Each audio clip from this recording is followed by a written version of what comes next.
Testing 1, 2, 3. Yes, sir. My pronouns are him and he. Of course, what else would they be? Welcome all you... That's right. Welcome all you bucks and does, and as always, you little buckers listening out there to episode 4 of the Buck Stops Here. You can call me Daddy, but don't ever call me Buckhead Jones Jr. That was my daddy's name. Just call me Bucker. We the only ones out there bringing you the truth, the whole truth, and nothing but the truth, so help me God.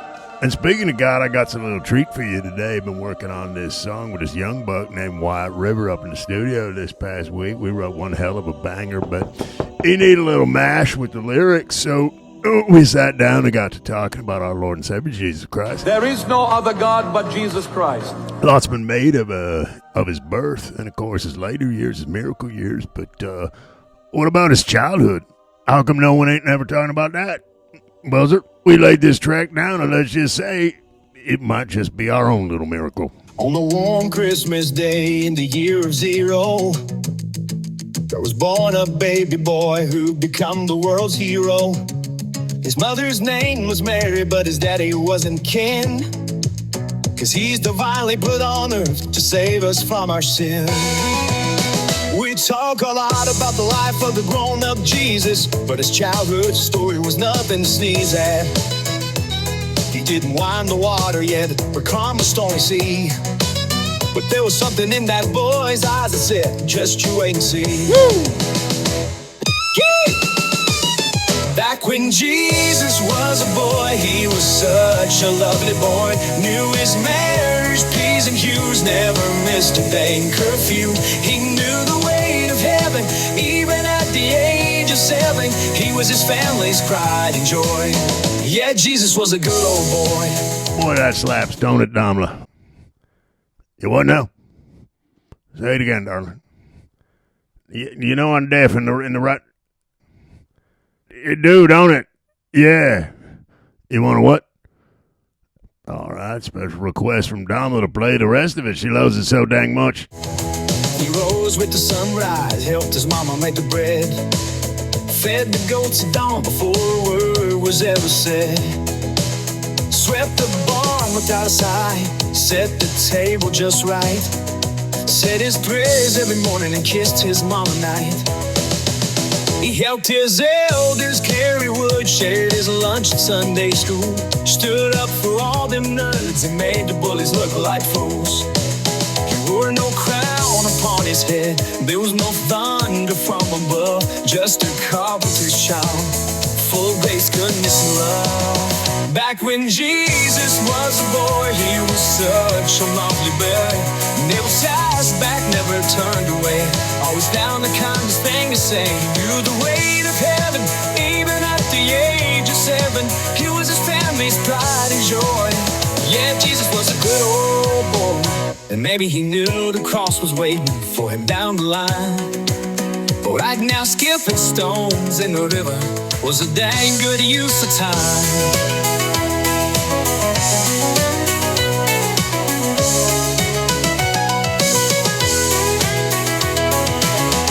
When Jesus was a boy, he was such a special boy. He never stole a cookie, and he never slammed a door. Did his chores with a smile, and then that stiff there was more. He knew the weight of heaven, even at the age of 7. He was his family's pride and joy. Yeah, Jesus was a good old boy. Yeah.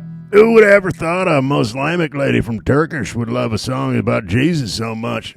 That's the power of Christ compelling her right there. The power of Christ compels you. The power of Christ compels you. Anywho, it brings me to what I want to talk about today, and that's the word of belief. Webster Dictionary defines belief as a trust or faith in someone or something, usually without any evidence to back it up. Now, I don't want to get into the whole divine creation debate this episode. Lots of time for that, because we all know where it ends. The atheists go to HE double upside down 7s without a hand basket. But I want to talk about the existence of life outside of Earth. Yeah, that's right. I'm talking about aliens. Now, I'm far from an expert on this topic, but I found someone to talk to y'all who will provide much more clarity about them aliens visiting with us. That will leave no doubt in your mind by the time he's done. Oh, look who it is. There he is. Hey, kind of. First time guest on the pod. Thank you. Thank you. First guest ever on the pod. Ain't that right, Emma? I don't even know. Yeah, there he. Come on in, sir. Doctor. Sorry, sir. Are you here? Yeah, have a seat there. Yeah. Got for you. Yeah. No, I'm good. Thank you. Get you whiskey or a cigar? Give it. What's that? Yeah. No, right in a minute. I know I can't get up. I'm confined to the chair. Yeah, I've been in the chair for a couple years now. Get your mind on there. Just put up right there. Before we did you start, did you ever hear the one about how does a government convince you aliens don't exist? No. How'd they do that? They plan it.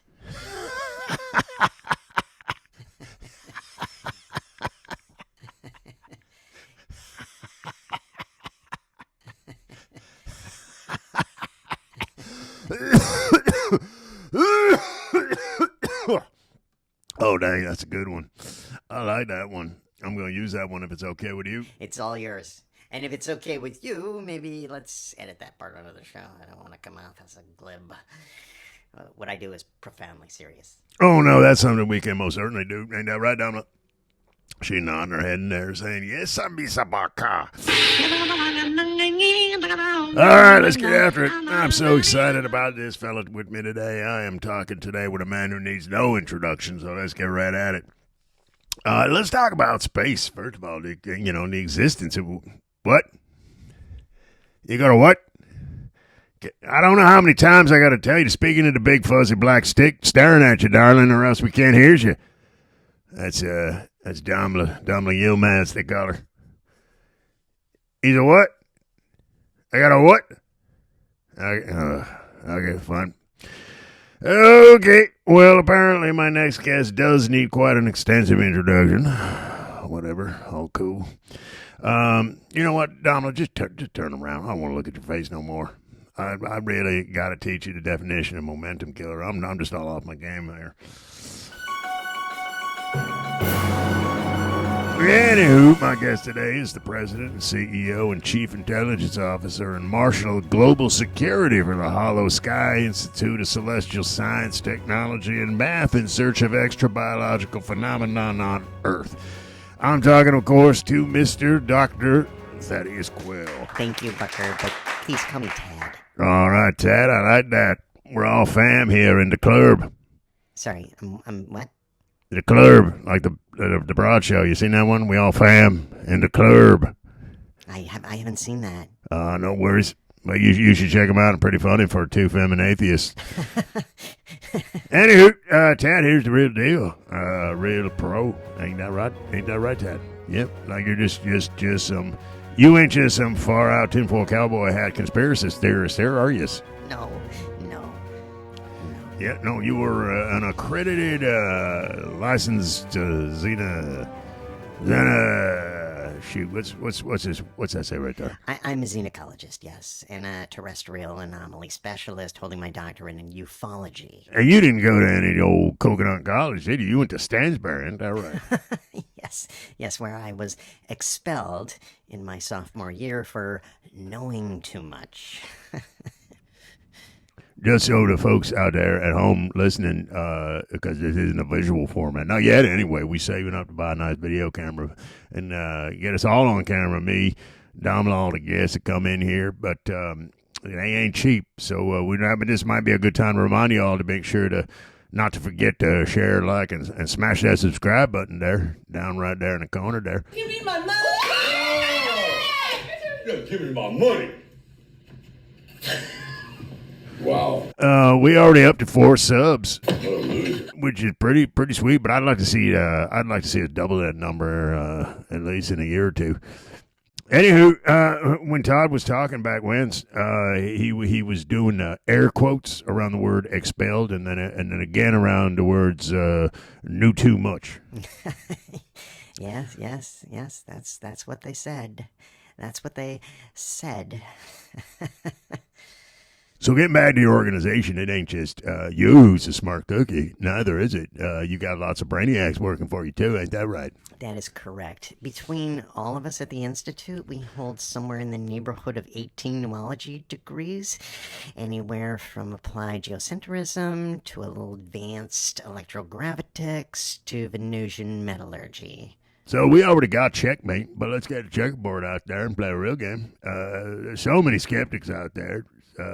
So have at them. Hit them with a triple jump right off the bat there. Okay, where to begin? Have you heard of the Elmsford University spore incident? I think so. Yeah. But so what about? I definitely heard, but my listeners may not have. So maybe explain it all to them, maybe. Okay, so on January 31st, 1999, a man who went by the name of Dr. Philip Lungston, who just so happened to be a dear friend and colleague, had been studying an anomaly of cellulose-based spores showing up in ring-tailed primates. Now, that night, seconds before the stroke of midnight, there was a power surge. I'm due to the millennial time shift, I assume, when all of a sudden, one of the lemurs, who had been in contact with an electrical source, immediately began levitating 2.5 feet off the ground. No way. Yes way. Nuh-uh. Yeah. So Dr. Lungston quickly swabs for a DNA sample, tests it, and finds, get this, 0, I repeat, 0 carbon markers in the animal. Hey, what happened? It defied all Earth-based life systems. Of course, he wanted to share his findings, so he shipped it off to a lab for further analysis, where apparently it was, here comes more air quotes, lost in transit. I do call that hogwash, sir. Hogwash indeed. And Phil, I'm sorry, don't mean to get choked up here. Loving husband, caring son, devoted godfather to my 3 boys, runner of marathons, heart of a 23-year-old per his last annual checkup, dies suddenly of a spontaneous cerebral hemorrhage 2 months later. That was more air quote right there. Sorry. Shall I continue? Damn straight you should. Okay, 2009, the Sky Pulse recordings. A low-frequency hum was picked up by 35 different local ham operators in the Red Bluff Desert region of Arizona. Frequencies matched no known natural or artificial source on Earth, but did closely resemble cetacean mating calls slowed 200x. Arizona Plain broker wrote a hit piece at the time claiming these bad actors were all in on the hoax. I don't know if you've ever met a ham operator, but honesty is not only their middle name, but it is also their first and last names as well. So their names would be Honesty. Exactly. Shut up! So what was them sounds then? Well, we are microseconds away from conclusively and definitively declaring that this is some sort of outer rim planetary locator beacon. You don't say. Yeah. And the last one, because I could be here for years citing examples, but did I ever tell you about the Cooper Circle blister fungi? Yeah, you definitely did. Yeah. Yeah, March 2020. Remember that date? Oh, for sure. Yeah. But refresh my memory. Cooper Circle, Pennsylvania, a eukaryote paradise, if you will.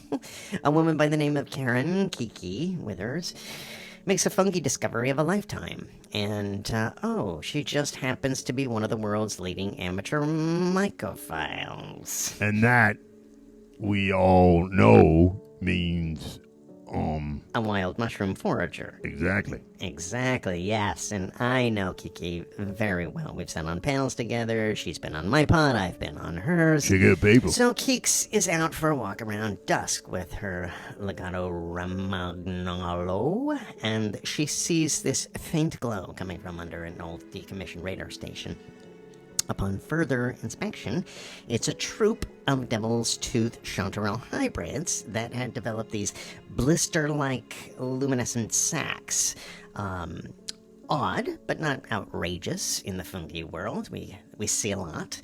So she comes back the next day with some testing equipment, only to discover that these sacs had trace amounts of heavy isotopes found nowhere on Earth and were emitting bursts of light in complex Morse-like patterns. I gotta be honest. You're blowing my mind right now, Tad. So, over the course of a year or so, Keek observed, documented, recorded, analyzed, experimented, asked questions, formed hypotheses, and submitted for peer review.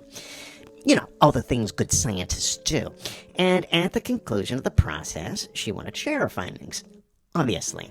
So she posted her thoroughly vetted paper on the science blog Heap, only hours later to delete the post, retract the findings, and dismiss the phenomena as swamp gases. What the hell? Oh my God, no way. That's exactly what we said. So, we readied our mobile response unit, and we're just about to hit the road to look into this situation for ourselves, and guess what happened? You know, I don't know. Remember I told you the date? It was March 15th, 2020. Oh. Yep.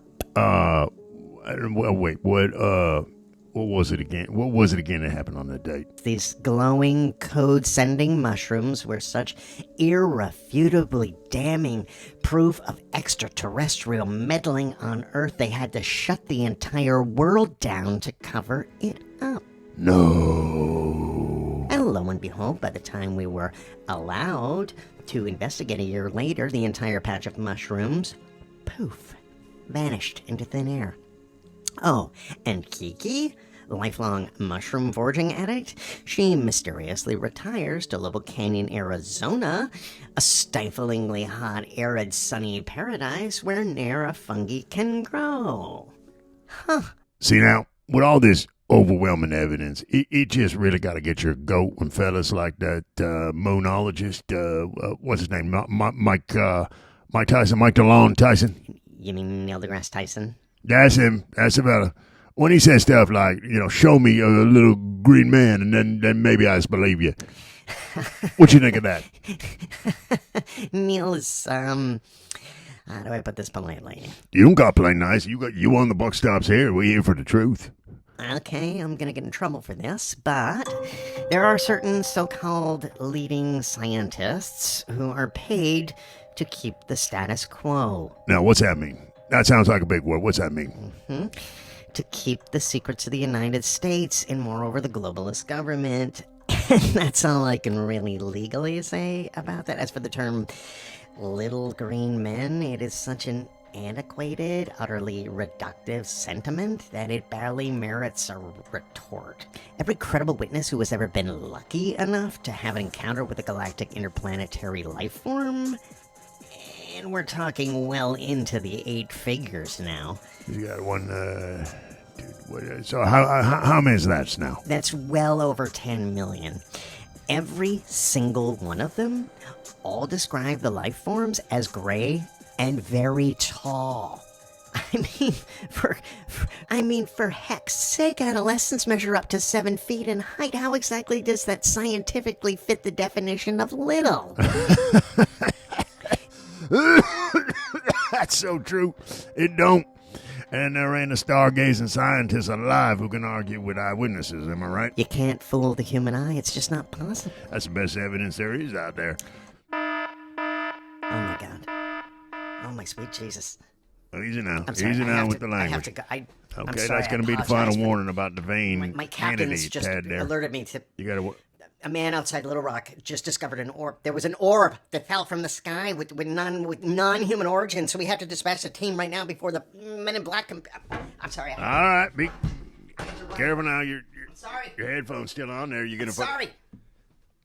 Okay. All right. All right. That was weird. He just ran out of here. What was up with his voice? It sounded like he was sucking on one of them balloons. You know what? Sounds like a... Who?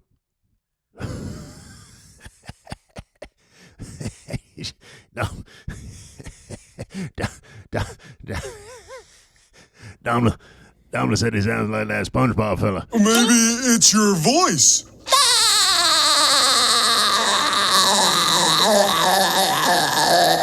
Good one, Patrick. It's true.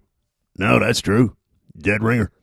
But, nonetheless, pretty fascinating what he's got to say and all. So, yeah. I mean, well, we were supposed to talk for another hour and a half there. Scheduled, boy. I don't know what to talk about. Well, sir, I guess that's where the buck then stops now. All right, see you next time. I'm Bucker Jones Jr. See you next time.